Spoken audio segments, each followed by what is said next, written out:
Boa noite.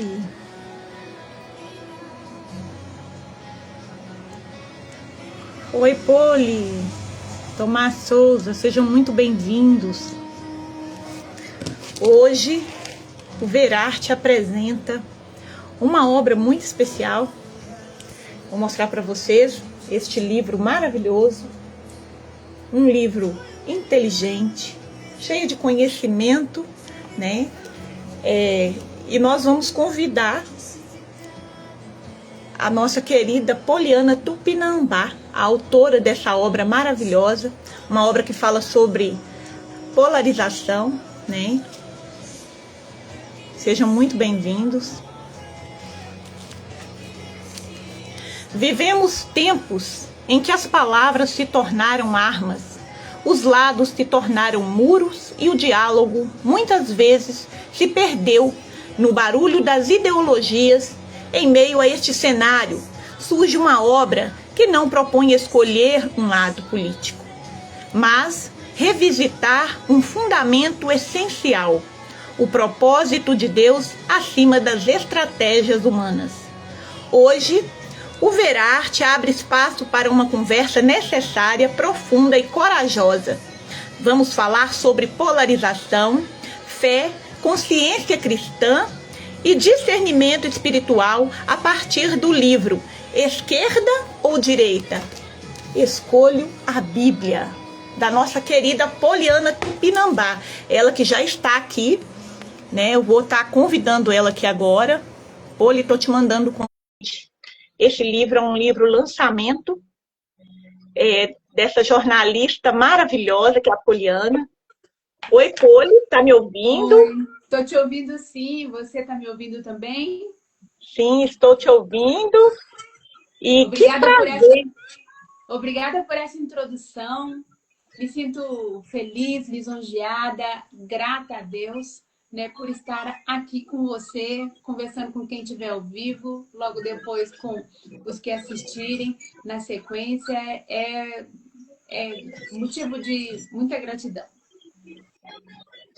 Gratidão é a minha, Poli, em poder receber você aqui, trazendo para nós, né, um livro tão especial, gente. Este livro que me fez refletir em muitas coisas, né, em momentos que eu tenho vivido, coisas relacionadas, né, bem a essa polarização que estamos vivendo, e é uma obra muito necessária para esses dias atuais, né. Poli, o barulho, eu tô com um sonzinho ligado aqui, só um minutinho que eu vou desligar ele, mas que maravilha poder receber você aqui. Obrigada, e digo mesmo, é uma maravilha estar com você aqui. Tá melhor. Prontinho. Prontinho, já desliguei ali o som, estava ao fundo assim, mas estava mais alto.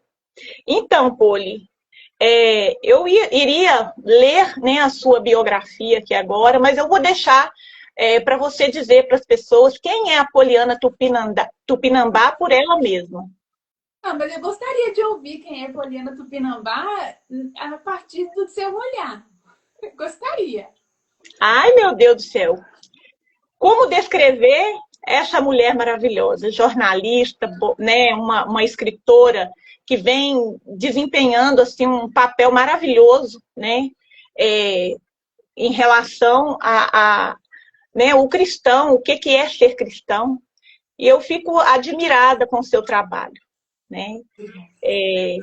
Não vou ler sua biografia, né, porque eu acredito que durante a nossa live as pessoas vão poder conhecer essa pessoa linda que você é, né, Poli? Por fora tá todo mundo vendo como ela é linda, né, gente? Agora vocês vão poder conhecer o intelecto, né, essa emoção que ela transmite ao falar, né, da polarização, ao falar da palavra de Deus. O que eu, assim, fico surpresa, fico emocionada, porque é uma coragem que você tem, viu, Poli? Eu admiro muito a sua coragem em um mundo tão polarizado, tão cheio de, vamos dizer assim, de desavenças, né? Principalmente em se tratando da vida cristã, e você trazer isso de uma forma tão, tão poderosa, né? Com essa coragem maravilhosa. Você está de parabéns. né? Obrigada. E agora, eu gostaria que você dissesse para nós, Poli, o que te motivou a escrever esse livro, né? Assim, falando sobre polarização, em um tempo em que as pessoas estão cada vez mais afastadas pelo debate político. Fala pra gente. A motivação, ela veio de Deus mesmo, porque apesar de ter dois irmãos polarizados em casa, eu não pretendia escrever sobre esse assunto. Eu estava trabalhando numa série de outras pequenas obras voltadas ao meu trabalho, que é a área de comunicação. Eu trabalho com estratégia de comunicação para posicionamento da marca de forma honesta, que a gente chama de um brand bem aplicado junto ao marketing, que é trazer a essência da marca, os valores da marca, o que ela tem de diferencial. E trabalhando algumas obras para vender essas obras no digital, Deus me pediu que eu desse o dízimo desse movimento da escrita, né, que tinha uma lista de livretos, né, eu chamo eles de man books, que eram livros testes, porque a pessoa ia lendo e ia aplicando na própria empresa ali o que ela ia fazendo para a marca dela melhorar em termos de posicionamento. E aí Deus falou, eu quero o dízimo desse trabalho. E eu estava irregular no meu dízimo financeiro, né? E aí eu fui e falei, tá bom, eu vou fazer, sim, o livro que o senhor quer. Não tinha nome, não tinha temática, não tinha nada. Era só um livro religioso. Eu vou, mas eu estou anotando aqui. Coloquei ele no final da fila, né? E aí ele ficou insistindo, aquela sensação de incômodo, né? Não é urgente, né? E o dízimo ele vem primeiro, é primícia, né? Você já, né? Não tá muito em dia na outra parte. Essa aí você também vai me deixar para trás. Aquilo doeu no meu coração e eu fui. E mesmo doendo, essa é a parte feia da história. Mesmo doendo, eu falei que eu já comecei os outros. Deixa eu terminar pelo menos o primeiro. Terminando o primeiro, eu pego esse religioso. E eu investi no primeiro, Verônica e seguidores da Verônica. Eu cheguei a terminar o primeiro livro com 6 meses de escrita, porque era um livro técnico, era um livro fácil de escrever. E aí, quando eu mandei o PDF para conseguir o ISBN dele, o meu computador, PC, estragou. E eu não tinha notebook, era só o PC. Que Estragou. situação. Estragou e eu tava com ele para fazer a revisão. Só que eu falei, eu vou ganhar tempo. Enquanto eu faço a revisão, eu mando o documento para poder conseguir o ISBN. Só que aí, no que o computador estragou, aquela sensação forte no meu coração, falando assim, eu falei que aquele é prioridade, que ele vem primeiro. Aí eu não tive coragem de continuar temando. Eu tenho o ISBN desse primeiro livro, que eu acho que Deus permitiu que acontecesse para ter a prova, senão o povo não acreditava. Mas chegou nesse estágio de fazer a revisão, eu peguei esse aqui para escrever. E ele começou, né? Quando a gente definiu que ia ser sobre política, e entra um pouco na resposta que você está buscando, é que eu tenho dois irmãos muito polarizados. Um é de extrema esquerda, outro é de extrema direita. E eles estão sempre ali em confronto, né? E toda vez que eu tentava apaziguar alguma coisa, trazer alguma coisa, inclusive na ótica bíblica, né? Eu era desconsiderada. O argumento era colocado de lado, a lógica não se deixava completar, porque eu trazia um assunto fora. Esse assunto está fora da discussão, né? E aí ficava sempre de fora. Uma vez eu lembro que eu levei, inclusive, um desenho, coloquei na mesa e criei uma regra, porque existia muita discussão entre os dois ali. Eu falei, vamos fazer o seguinte, cada um tem direito de fala com réplica e tréplica. E minutagem. Vamos colocar os minutos aqui, ó. São 5 minutos para você apresentar por que você acha não sei o que lá. E minha irmã falava da esquerda, meu irmão falava da direita e eu falava da Bíblia. Gente. E eu via falando da Bíblia, eu tinha lá o meu desenho e tudo. E aí, na hora que eu colocava eles para poder pensar, às vezes eu sentia que rolava um cri.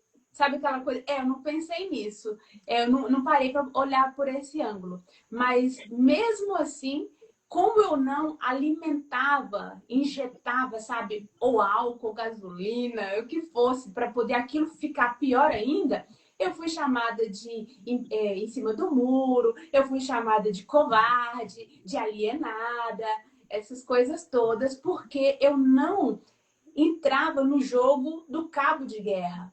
Porque eu já entendia que aquilo ali estava sendo uma manobra, né, utilizada pelo mal para poder trazer um dano para ambos.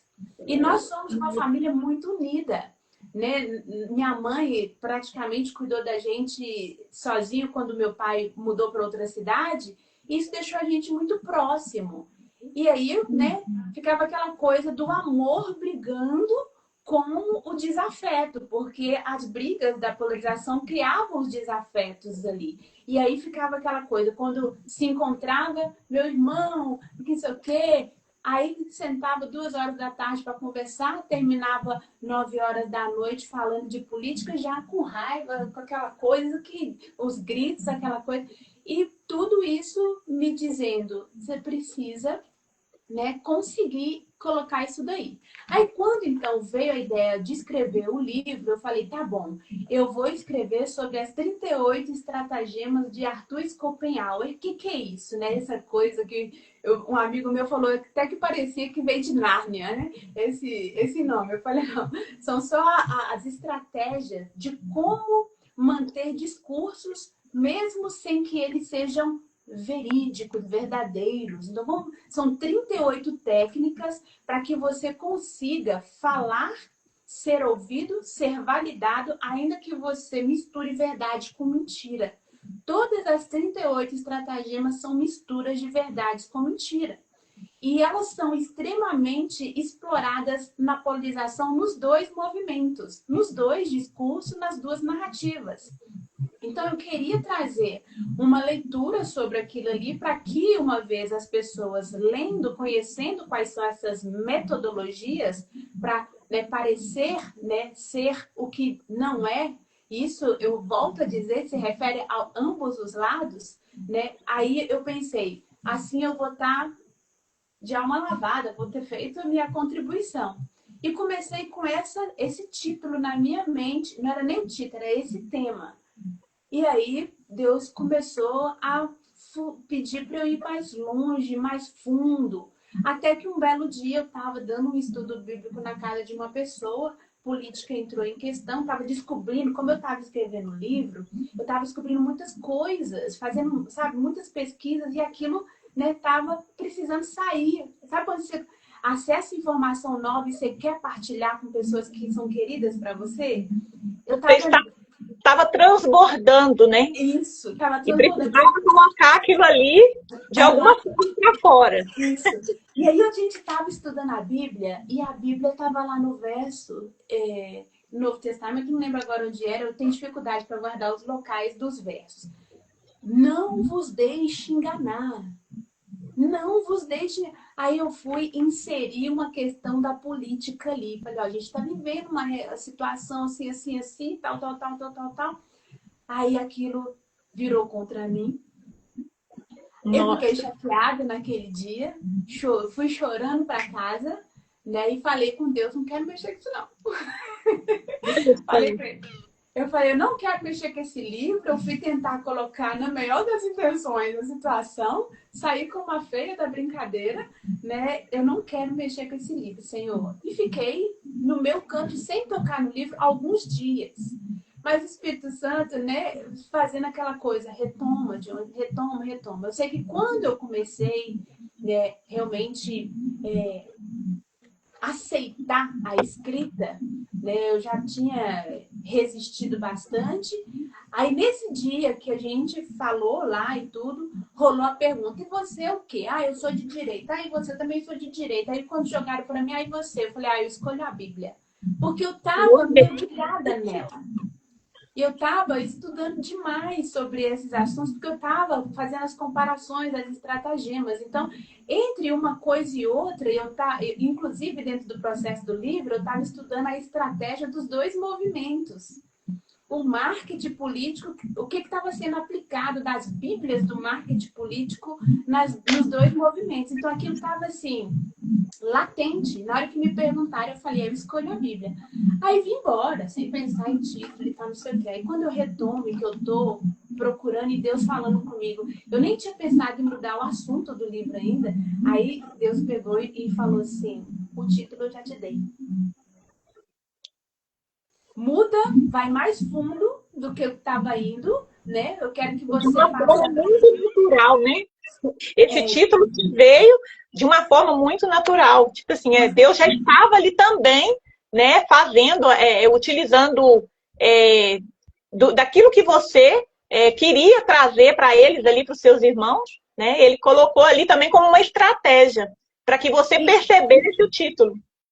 Olha só. E foi com uma vivência. E nem era com os meus irmãos. Eu estava ministrando junto com mais duas pessoas um estudo bíblico para outras pessoas. Foi nesse contexto, porque eu estava transbordando informação sobre isso. Então eu cheguei e coloquei, né? Aí rolou que eu vim, né, chateada para casa, né? Mas nem pensei nesse assunto, nessa resposta como título, porque eu ainda não tinha retomado a escrita dele e ainda não tinha mudado no sentido de ele ficar mais abrangente, porque as 38 estratagemas de Arthur Schopenhauer está no capítulo 5, se não me engano. Então, o que eu queria fazer um livro virou um capítulo desse livro, né? Tudo bem que para virar um capítulo eu condensei ele demais, só coloquei os tópicos e uma explicação breve. Lá no livro, quando eu comecei pensando que ele ia ser o livro, eu trouxe contextos bíblicos, situações em que o mal usou a mesma estratagema, né? Utilizou pessoas também aplicando a mesma... Eu estava indo mais fundo. Aí Deus preferiu que ao invés de ir mais fundo, eu fosse mais abrangente no tema. Aí no que eu aceitei isso de ser mais abrangente, coloquei além da teologia, neurociência, coloquei sociologia, né, também psicologia, e eu ia estudando, ia lendo, e quanto mais eu descobria que tinha mais coisas sobre aquele determinado assunto, eu ia, né, buscando ali, até que eu falei, tá, mas que título eu coloco nesse livro agora? Aí foi quando veio aquela sensação, hoje eu te dei o título, já. Naquele dia, tá lembrada? Esquerda ou direita, escolha a Bíblia. Esse é o título do livro. Aí, naquele momento, porque eu passei muitos momentos sozinhas, Verônica, com o livro, porque era segredo. Meus irmãos não sabiam, ninguém sabia. Minha mãe veio saber que eu estava escrevendo o livro, já tinha mais de 6 meses que eu estava escrevendo. Foi 1 ano e 8 meses, né, no processo. Então, eu passei muito tempo sem contar nada para ninguém. E quando eu contei que eu estava escrevendo um livro, eu não contei o tamanho do drama, né? O tamanho da situação. E aí, passou essa situação, eu guardando aquilo. Às vezes, eu orava muito, e foi muito importante esse processo do livro, porque ele me exigiu muita entrega, muita oração, muito jejum, sabe? Muita leitura, não só da Bíblia, mas de cientistas, muita coisa. Foi, assim, em quase 2 anos de trabalho, eu acho que, tanto espiritualmente quanto intelectualmente, o livro, ele me expandiu internamente de um jeito que eu falo para Deus assim, muito obrigada. Muito obrigada. Foi muito gratificante. Lindo isso, né, Poli? E quando você afirma, escolho a Bíblia, o que significa na prática para um cristão que vive em uma sociedade tão polarizada? Significa o resgate dos princípios de Cristo. Porque a Bíblia, tanto para o Velho Testamento quanto para o Novo Testamento, ela tem uma referência central. E essa referência é Cristo. Quem nasceu antes dele falava que ele viria. E quem nasceu depois dele falava que ele veio e o que ele ensinou. Então, quando eu falo escolho a Bíblia, eu escolho para onde ela mira. E ela mira para Cristo. E quando eu olho para Cristo e tudo aquilo que ele ensina, eu falo, opa, o que a gente está vivenciando hoje não está correspondente àquilo que Jesus ensinou. Então, eu preciso escolher o que Jesus ensinou. Porque essa parte é mais sensível de colocar. O mal, ele fez isso, ele colocou para Jesus a palavra como ferramenta de desvio, sabe? Porque é a artimanha principal dele, misturar verdade com mentira. Né? E outra, ele vai a partir da nossa maior necessidade. Ele falou com Jesus ali no deserto da fome, e ele estava com fome. Então, qual é a nossa fome social hoje? É um país melhor, é um mundo melhor. Então, ele está oferecendo pão para quem está sedento, sabe? Assim, morrendo de fome. E aí, quando ele vem oferecer isso, ele também traz assim, a troca, né? Porque ele ofereceu para Jesus, mas Jesus tinha que fazer algo seguindo o comando dele. Então você pula daqui, tá, não sei o quê, então você faz. Ele, ou seja, me obedece, faz o que eu estou te ensinando, que aí eu te dou isso. Com a polarização está sendo a mesma coisa. Ele está vindo saciar a nossa fome, mas ele está falando, faz o que eu estou te ensinando, e aí eu te dou o que você quer. É isso. Gente, eu quero... Tô amando isso aqui. Poli, você nos ensina muito, né? Eu quero aqui deixar um abraço aqui para as pessoas que estão entrando. Estou vendo aí o escritor Alessio Neto, que acabou de entrar. Seja muito bem-vindo. A dona Edi, né? A tia Edi. Isso, temos fome de paz, tia Edi. Nós temos aqui também Marli Freitas. Tem várias pessoas nos assistindo aqui. A Grazi acabou de entrar. Boa noite, maravilhosas. Boa noite, Grazi. Que bom ter você aqui com a gente. Né, aprendendo um pouquinho mais sobre polarização e sobre a polarização num contexto bíblico, né? Então, vamos agora ouvir, né, a Poli. Poli, agora eu quero saber como discernir o propósito de Deus em meio a discursos bem construídos, mas distantes do amor e da justiça da Bíblia, da justiça bíblica, né? Em qualquer tempo da história desse mundo, né, a gente não precisa inventar cristianismo. Jesus já criou o cristianismo. E ao criar o cristianismo, ele já mostrou o que é ser um cristão. Então, qualquer coisa que destoe do que é ser cristão está conflitando com o que é para ser. E o mal, ele é muito astucioso. Ele pode me convidar para ser cristão ou defender uma bandeira que me diz que eu sou cristão, mas dentro da caminhada e do processo, me levar a fazer coisas que não são de cristãos. Né? E esse é o X da questão. Esse é o ponto. Porque ainda que eu carregue, né?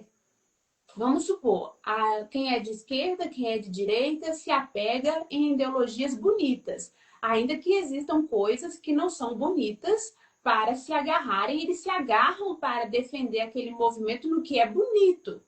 Né? Então, quando eu olho para esse contexto, ao se agarrar no que é bonito, beleza, ele me motiva a estar no movimento, a fazer parte no movimento.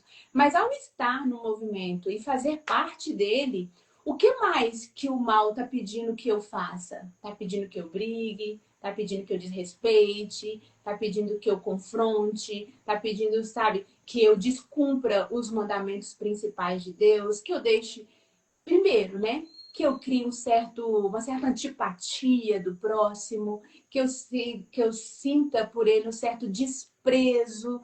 Então, o fruto é o foco onde a gente tem que olhar. E não o convite. Beleza, tô te convidando, Verônica, para vir para um almoço na minha casa cuja temática é alegria, é paz, é coisa boa.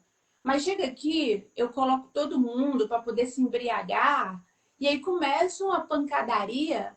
O que está vivendo aqui dentro condiz com o convite que eu te fiz? Não condiz. E o que a gente está vivendo na parte prática da polarização, e quando eu falo polarização, é tanto esquerda quanto direita, se eu falo de amor, né, o amor venceu, mas eu não estou, de fato, amando o meu próximo, peraí, o convite não está batendo com a prática, né, ali do evento. Né? Se eu falo de paz, mas eu gero confronto, né? Combate, desrespeitos. Espera aí, o convite não está batendo. E quando eu tiro o olhar do convite, eu volto a olhar para a palavra de Deus, eu falo, opa, eu encontro. Aonde não está batendo? Porque Deus ensinou a gente a olhar os frutos, a olhar a trajetória, a olhar o caminho. Um dado importante disso que eu estou te falando, eu descobri recentemente. Jesus, ele tirou os discípulos dele de duas polarizações durante o seu ministério. Uma polarização era entre os fariseus e os saduceus, você já leu, né? A outra polarização era entre os zelotes e os herodianos.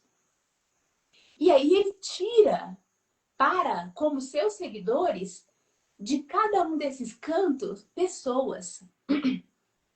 Sabe a mesa da ceia? A mesa da ceia foi uma vitória social, de paz. Quando lá na frente Paulo vira e fala, né, nós fomos reconciliados com Deus por meio de Cristo, fomos reconciliados uns com os outros por meio dele e nos tornamos ministros da reconciliação por causa dele. Ele está dizendo o seguinte, o caos que a gente vivia nas nossas polarizações aqui, foi ele que diluiu. E como que ele fez esse movimento? Tirou as pessoas que estavam no movimento e colocou para caminhar com ele.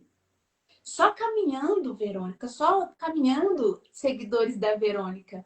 Ele gastou 5 meses em cada um dos 3 anos do seu ministério. Só quando você chega na Bíblia, ele foi de Damasco para tal. Quantos dias se leva caminhando daqui até aqui? Nós fizemos um cálculo de todas essas informações e descobrimos que só caminhando, sabe, 5 meses.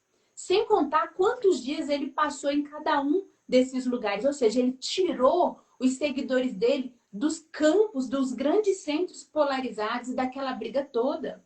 Porque o que o mal estava criando naquele contexto, ele também está criando no contexto de hoje. Que o que era?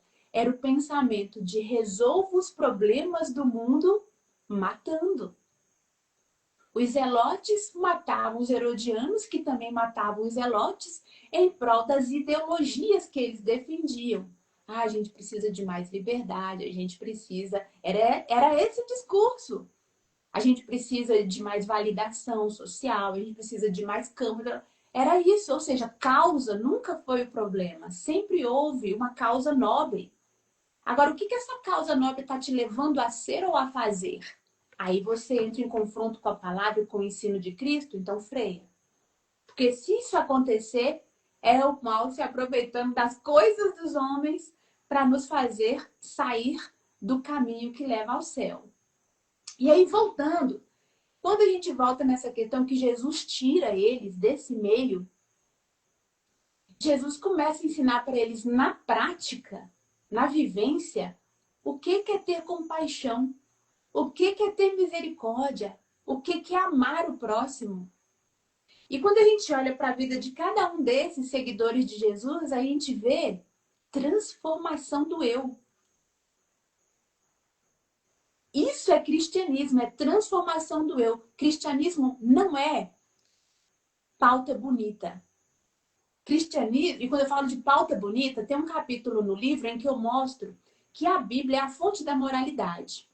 E que todos os partidos políticos, eles se baseiam na moralidade para angariar seguidores, angariar votos.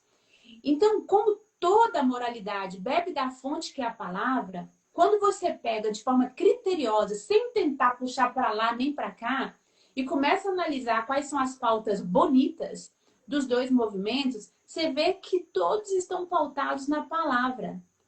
Só que quando isso não acontece no seguinte, a partir da seguinte perspectiva. Eu sou um político cristão, passei a minha vida toda, né, ali no cristianismo seguindo e quero implantar no partido aquilo que eu sempre fui. Não, não é assim. Eu participei de reuniões fazendo essa logística, é uma questão matemática, a partir de bandeiras ideológicas. Tá, quanto que a bandeira direitos humanos, ela vai trazer para a nossa sociedade. Quantas pessoas precisam de trabalho, que estão trabalhando, vão novos fora, precisa de tanto. Isso é um bom recorte da sociedade. Então, a gente vai colocar essa bandeira entre as nossas. Ou seja, não é pensado a partir daquilo que significa aquela bandeira. É pensado a partir do quanto que da sociedade eu tenho de pessoas que dependem daquilo ali ou que geram uma conexão vivida com aquilo ali. E quando eu falo vivida, é mais do que emocional, eu tenho uma experiência com aquilo ali. Quantos trabalhadores gostariam de ter, né, mais tempo para sua família? Vamos trabalhar a pauta, então, para que ele tenha mais tempo para sua família. Quantas pessoas gostariam de ter a sua família reconhecida? É um recorte muito maior. Então, vamos colocar essa pauta aqui também. E é frio e calculado. Não é religioso e nem emocional a escolha. E quando eu falo isso, eu falo com condições de, inclusive, provar porque os partidos, eles existem há muito tempo e a forma com que eles são construídos é sempre olhando o tanto que o partido A, B ou C conseguiu recortar em termos de temáticas e ideologias, então eu tenho que fazer algo melhor do que eles para eu conseguir, né, ganhar o espaço que ele tem. Então é assim que funciona. A política, ela é assim. Eu trabalhei na política de 2004 até 2021, até 2020. Então, de 2004 até 2020, faz as contas aí, deu 16 anos. Dentro desses 16 anos, tá sem áudio aqui. Eu disse que é muito tempo, muita experiência, né? Uma bagagem grande que você tem dentro da política. E isso é importante, né? Porque você conviveu com essas questões. A Dona Edi está dizendo que posso fazer uma pergunta? Pode sim, Dona Edi, manda aí. A gente fala para a Poli aqui, a Poli vai responder. Hoje a Poli vai... Novo quadro. A Poli Tudo bem. E quando você fala dessa questão da experiência, da vivência, enquanto ela vai... algum ruído estranho no meu...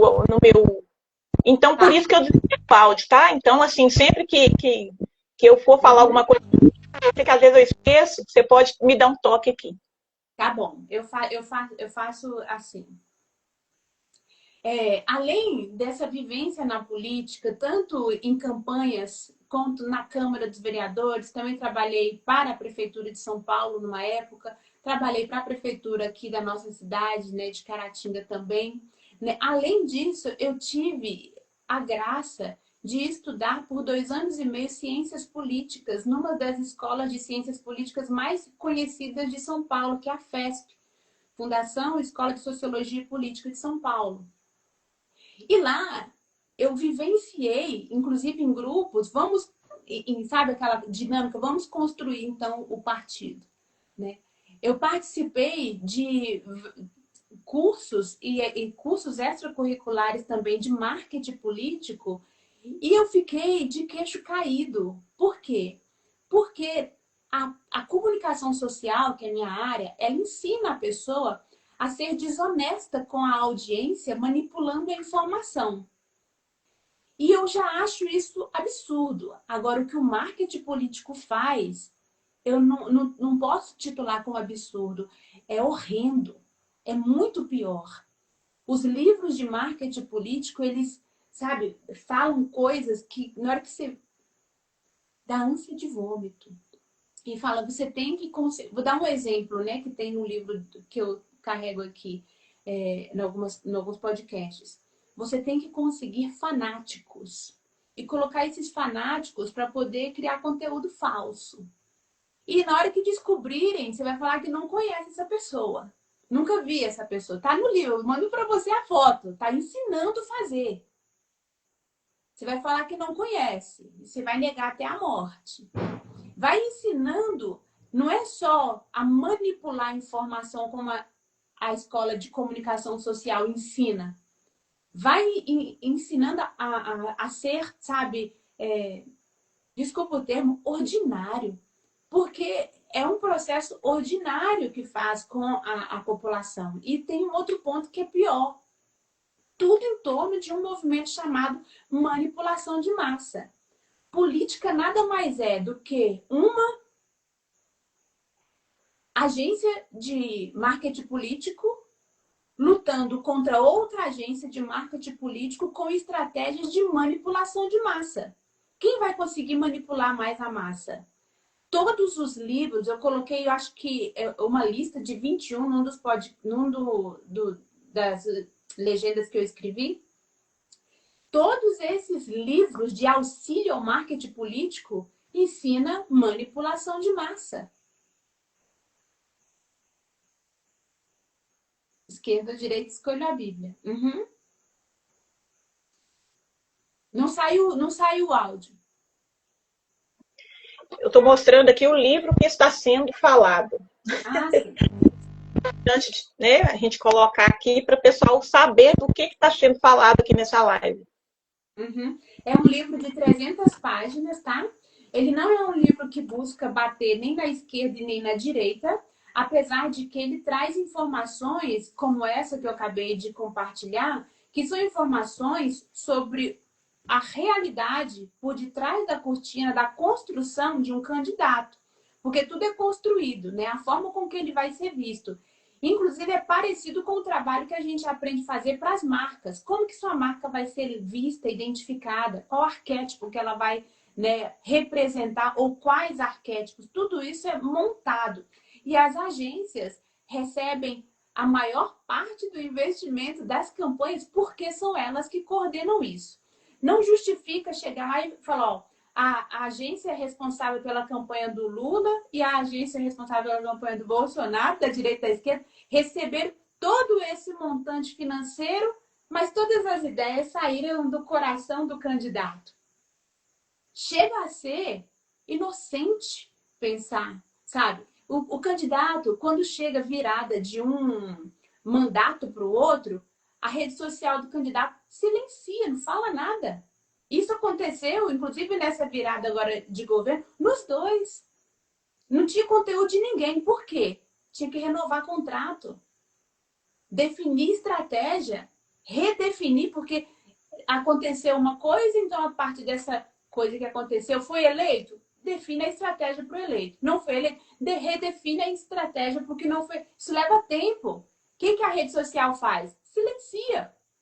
Porque quem está coordenando o que é para ser dito não sabe o que vai dizer porque está em momento de redefinir estratégia. E eles falecerão nisso.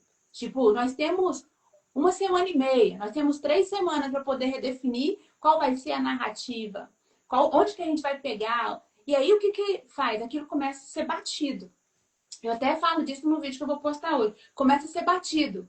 Ou seja, estou criando uma opinião popular, né, sobre algo. Só para que isso cole, a técnica principal é gerar conexão emocional. Só que não se leva em consideração o efeito colateral disso. Hoje, nós temos uma sociedade adoecendo aceleradamente na parte emocional. Tanto a ansiedade, quanto o estresse, quanto a depressão, deu um boom com a polarização. A ciência vem mostrando o que a polarização está criando nas pessoas de medo do amanhã. O que vai ser de nós amanhã? E isso vai para o nosso inconsciente, mais do que para o nosso consciente. A pessoa está, sabe, acorda de manhã sem motivação para fazer nada naquele determinado dia e não sabe de onde que está vindo aquela falta de motivação. É da falta de esperança de que nós vamos ter dias bons, né, futuramente. Então, assim, não leve em consideração o efeito colateral da estratégia do marketing político na sociedade. Porque o que se quer? Ganhar. Só quer ganhar. E aí, se ganhar, faz com que a massa fique sendo a mais prejudicada em todo o contexto. Isso eu estou falando da parte física. Mas se eu entrar na parte espiritual, aí dá muito mais assunto. Então, Poli, opa, peraí, escorregou aqui. Isso. Tipo de conversão, Poli, você acha, né? Que tipo de conversão interior esse tema ele exige do leitor? Ele faz um convite, né? Ele não chega a fazer uma exigência, mas ele faz um convite. Ele faz um convite que é olhar para Cristo e não tirar os olhos dele, sabe? Sabe quando você está no mar, andando em cima das águas, você fala, não tira o olho dele. Se você tirar o olho, você afunda. É olhar para Cristo, para tudo que ele ensinou, para os mandamentos que ele deixou, que são eternos, não muda. E se tiver difícil cumprir cada um deles separadamente, segue a suma dos dois, que é amar a Deus sobre todas as coisas e ao próximo como a ti mesmo, e não se desvie disso. E quando a gente olha para a polarização, a gente vê um desvio forte nos dois campos. Tanto amar a Deus sobre todas as coisas, quanto ao próximo como a ti mesmo. Porque a pessoa, de um modo geral, ela acha que a adoração se restringe a você ir à igreja, colocar um louvor, né? Abrir a palavra de Deus e ali você está adorando.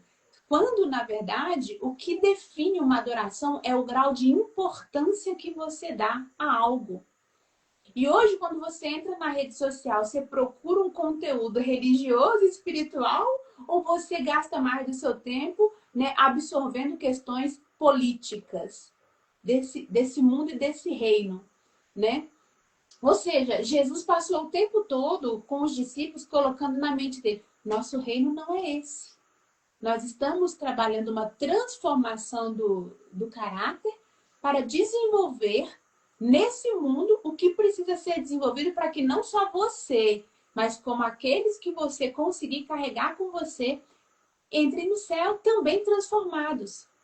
E a gente está se apegando a essa questão do esse mundo sem se transformar. Pelo contrário, a polarização ela ajuda a gente a fortalecer o que Deus acha feio em nós. É a agressividade, né? É a hostilidade, às vezes, sabe? O ego, o orgulho. É tudo isso, ou seja, a polarização, ela é, diante da palavra de Deus, né, uma desconstrução do que Deus vinha tentando construir com tanta, sabe assim, tanto empenho na nossa vida. Só que o método de Deus é diferente do método do mal. O método de Deus é a informação. Conhece a informação, raciocina sobre isso e faz uma escolha livre de seguir ou não. Ele bate na porta, ele informa que é ele, que quer jantar com você, que quer jantar comigo, mas eu escolho se vou abrir essa porta ou não. Já o mal, não. Ele ferve o seu sangue, cria conexão emocional, ele faz confronto com você. Se você é de verdade isso ou isso ou isso, você tem que fazer assim, se comportar assim, ainda que esse assim seja contrário ao que a Bíblia está ensinando. E sabe qual é o maior perigo nisso? É o time, é o momento que nós estamos vivendo. Porque nós estamos vivendo num tempo da profecia em que a nossa tarefa enquanto os filhos e filhas de Deus é resgatar mais pessoas para Cristo. Se ele está me fazendo criar desprezo, sabe? Antipatia daquela pessoa que eu entendo que precisa estar mais com Deus, ele criou um abismo entre eu e a pessoa que Deus gostaria que eu resgatasse para ele. Ele criou uma impossibilidade. Né? O cristianismo se torna incoerente nesse contexto, ou seja, o mal ele está utilizando coisas bonitas, atrativas, né? Para me fazer, na prática, na vivência, não cumprir os ensinos de Cristo. Pronto, liguei o áudio aqui, foi. Então, para a gente, como identificar quando estamos sendo conduzidos por narrativas que não refletem o reino de Deus? Frutos. São os frutos. O cristianismo, né, ele se divide em 3 partes, né? A primeira parte, a mais importante, é guardar os mandamentos de Deus. Eterno, está na Arca da Aliança, vai ser elemento utilizado no juízo, né? tanto para quem veio antes de Jesus, quanto para quem veio depois de Jesus, é eterno, mandamento. O segundo é os frutos do Espírito. O que é na prática os frutos do Espírito que a gente fala tão pouco, né? O que o seu relacionamento com Deus e com os mandamentos dele está gerando de fruto de transformação em você? Quando a Bíblia fala de frutos do Espírito, fala da longanimidade, fala da mansidão, fala do amor, fala da paciência, fala do domínio próprio. Quando a gente olha para a polarização, a ausência de domínio próprio quer que você perca a paciência, a ausência, sabe, de longanimidade. A gente está numa disputa de lacração, vamos ver quem lacra mais, sabe? Quem deixa o outro mais constrangido, quem gera mais confronto, né? Quem não leva para casa o desaforo. E Jesus tentando ensinar a gente a ser manso e humilde de coração. E a gente se deixando levar, ou seja, olha para o fruto. Porque tem um verso na Bíblia que ele é muito forte. Inclusive, eu não coloquei ele no livro, tá? Mas eu vou partilhar ele aqui. Ele diz bem assim. Ele está em Mateus, o capítulo é o 5 e o verso é o 30. Fala, e se a tua mão direita te faz tropeçar, corta e lança de ti, joga fora. Pois te convém que se perca um dos teus membros do que você inteiro se perca espiritualmente.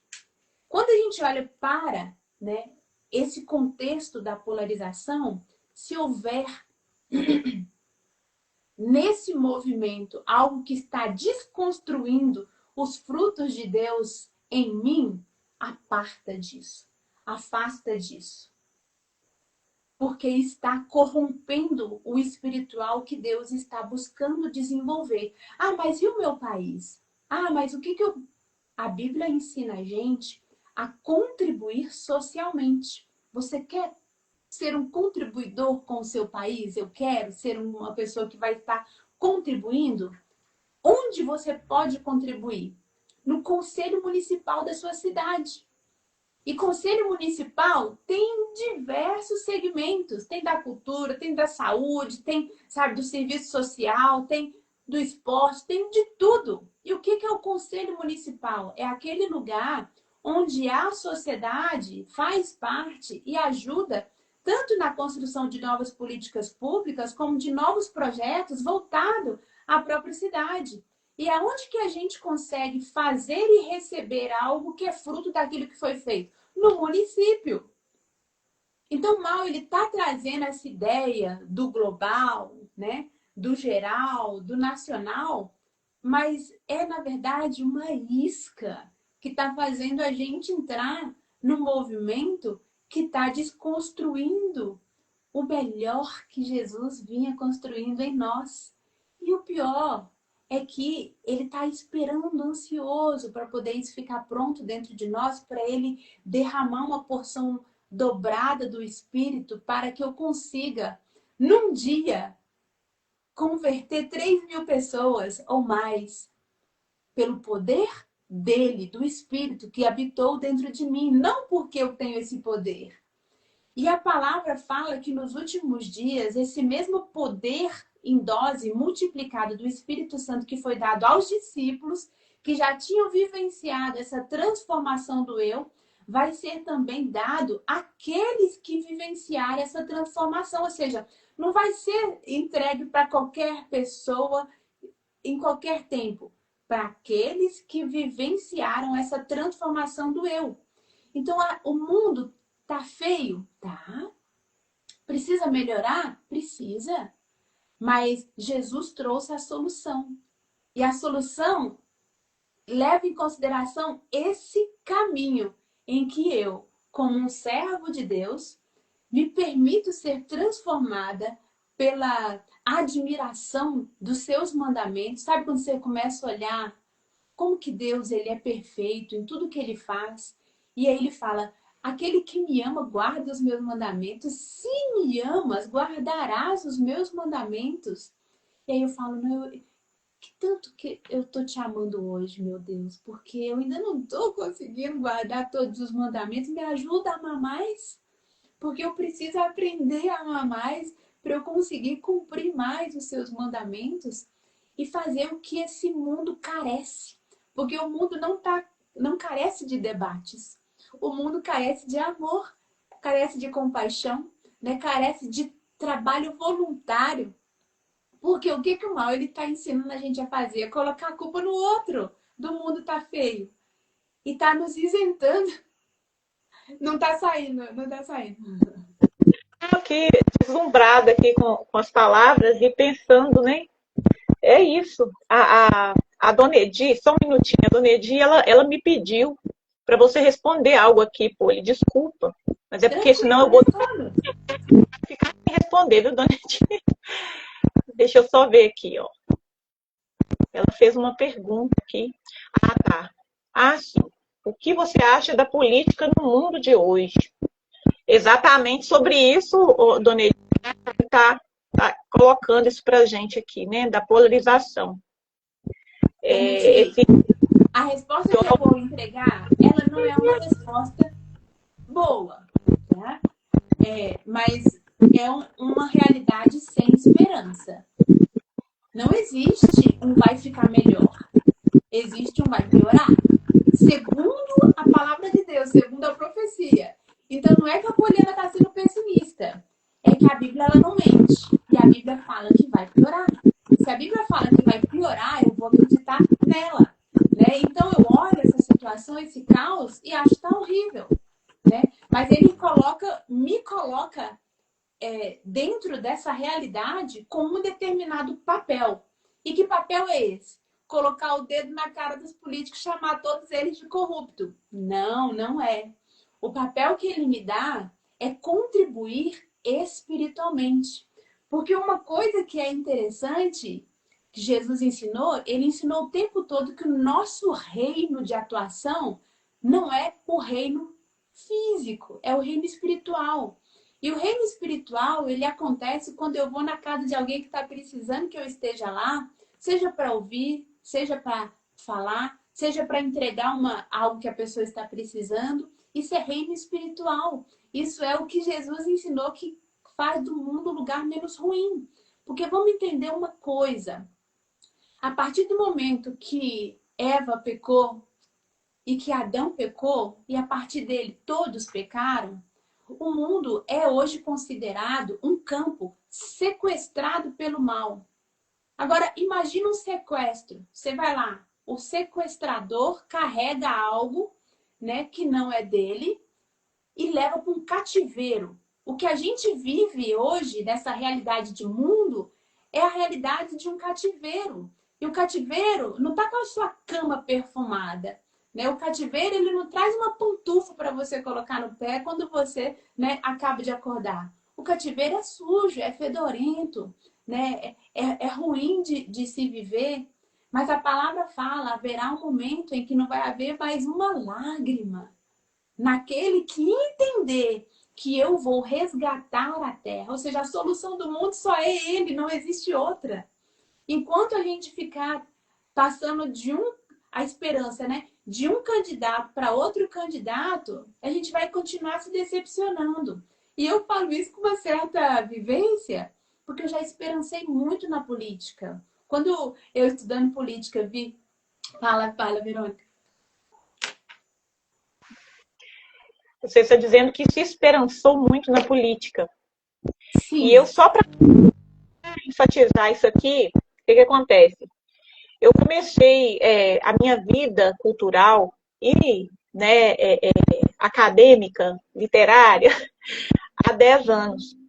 E assim, quando eu comecei tudo isso, Poli, dentro do meu coração, a única coisa que eu queria era poder dar o de melhor que eu tinha para as pessoas e poder contribuir com a vida das pessoas. Então, eu nunca me atentei muito para essas questões políticas.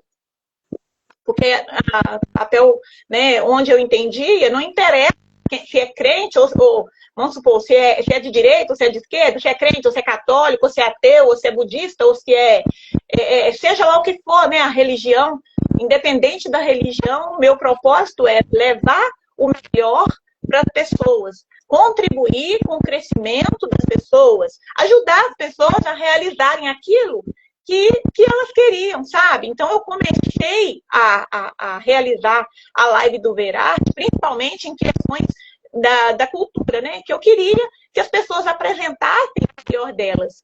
É isso que a gente está fazendo aqui hoje. Colocar aqui o livro da Poli, gente, ó. Escolho a Bíblia. Esquerda ou direita, escolho a Bíblia. Esse aqui é o livro da Poliana. Eu estou aqui apresentando esse trabalho da Poliana porque é um trabalho que eu acredito, entende? Então, independente se a Poliana ela é da direita ou ela é da esquerda, eu quero apresentar o livro dela, o trabalho dela. E toda a vida eu olhei por esse lado, por essa percepção. Uhum. Só que me deparei com muitas coisas. A palavra de Deus, ela diz que ao que muito é dado, muito será cobrado. E até hoje eu estava conversando com uma amiga que, às vezes, eu estou num devido lugar, né, e eu sinto ali um certo, eu vou dizer assim, um certo desprezo, tipo assim, por causa realmente dessa questão da polarização, né? Esse atrito entre, vou falar assim, entre o bem e o mal, né? Entre um lado e outro, esse atrito. E toda a vida eu quis mostrar para o meu trabalho ali, independente de tudo, né? E eu encontrei dificuldades ali. É como se eu tentasse mostrar, eu dava o melhor de mim, eu dava o meu amor, porque eu toda a vida fui muito amorosa com as pessoas, eu sempre fui muito carinhosa nesse sentido, né, de querer mostrar, dar o melhor de mim, sabe? Ser educada, até um pouco exagerada, para dar o meu carinho, sabe? Então, essa questão do abraçar, eu acho que o abraço é encontro de dois corações. E todos nós, independente de qualquer pessoa, nós temos uma coisa boa dentro de nós para poder passar para o outro, né? E aí eu estou vendo isso tudo aí, por quê? Porque eu falei com essa minha amiga ainda hoje, a gente conversando, eu falei, e como que eu posso ser eu num ambiente onde as pessoas não querem a minha crença, por exemplo, né? Estou dando um exemplo aqui, a minha crença, ou esse meu lado, né? O que acontece? Essa minha amiga, ela ainda falou comigo, Verônica, mas você tem que chegar, como que você faz para escolher, né, melhor os ambientes que você frequenta? Você chega e dentro de você pensa, Deus cabe aqui? É aquilo que você falou lá no início. Deus cabe nesse lugar? Porque se Deus cabe aqui, me cabe também. Agora, se Deus não cabe nesse lugar, se Deus não agrada dessas coisas que estão acontecendo nesse lugar, então aqui também não é o meu lugar. Já que eu me considero filha de Deus. Entende? Então, é só para chegar nesse ponto aí. Só que com isso tudo, eu estive num determinado evento e um amigo muito querido, uma pessoa que eu considero muito, essa pessoa falou comigo assim, Verônica, deixa eu te perguntar, houve um assunto relacionado à política e eu nunca fui de defender assim, um lado, sabe? Um lado. Tipo assim, eu toda a vida, o meu voto é que é importante. Eu não fico brigando, eu sou da direita, eu sou da esquerda. Não, o meu negócio é na urna. É o dia que eu vou lá, aquilo que Deus colocou no meu coração, eu vou lá e coloco, né? E a partir disso, eu sempre acreditei nessa questão de que nós temos autoridades, né? Nós temos autoridades e nós temos que respeitar essas autoridades. Não é mesmo? A gente coloca isso. Vamos supor, hoje quem está no governo é o Lula. Ainda que eu discorde totalmente da maneira como eu venho vendo o trabalho dele, né? Estou dando um exemplo só, viu, gente? Não estou colocando aqui que eu sou de direita ou de esquerda, não. Eu sou da Bíblia, como diz a Poliana. Mas aí o que acontece? Eu colocando isso tudo, ele falou para mim assim, Verônica, mas aí eu falei com ele assim, falar o nome não, né, gente? Ô fulano, olha, eu não sou de esquerda, eu não sou de direita, na verdade eu nem gosto de política. Eu falei isso. Eu fui infeliz em falar isso, talvez eu tenha sido, mas também foi algo que eu precisava, sabe, ouvir da boca dele, eu acredito que sim. Ele falou para mim assim, olha, independente do lado, mas você tem que ter uma posição política. Porque tudo que a gente faz na vida, ela tem a questão política, ela envolve política. Um livro que você escreve envolve política. Então, você tem que se inteirar mais nas questões políticas. Desde então, eu comecei a alimentar. E, gente, realmente, porque eu realizo todo esse trabalho, eu sempre mostro a parte boa de tudo que há em mim, né? Tipo assim, eu sempre tento levar para as pessoas, mas onde eu estou contribuindo com Deus, com as coisas de Deus, nisso tudo, né? E é justamente por isso, foi onde eu comecei a pensar mais, não, eu preciso me inteirar mais, eu preciso escolher um lado. E eu comecei por esse eu peguei ai, sumiu a palavra aqui agora, e comecei a pensar, não, eu preciso escolher um lado, realmente, eu vou ter que escolher um lado. E nessa escolha de lado, eu não vou falar o lado que eu escolhi, né? Mas eu pensei, não, então se eu tenho que ter um lado, eu tenho que proteger um lado. Isso aí, pô, isso tudo que você está mostrando pra gente aí, apresentando pra gente, isso tudo estava diferente. Só que eu me vi naquela isso situação. Tudo que repete? Isso tudo o quê? Tudo que você falou já estava dentro de mim, né? Em relação a Deus, porque eu toda a vida tentei, e é aquilo que você falou também, eu tento expressar, né, Deus em mim. Eu tento mostrar para você, né, eu tenho as minhas crenças.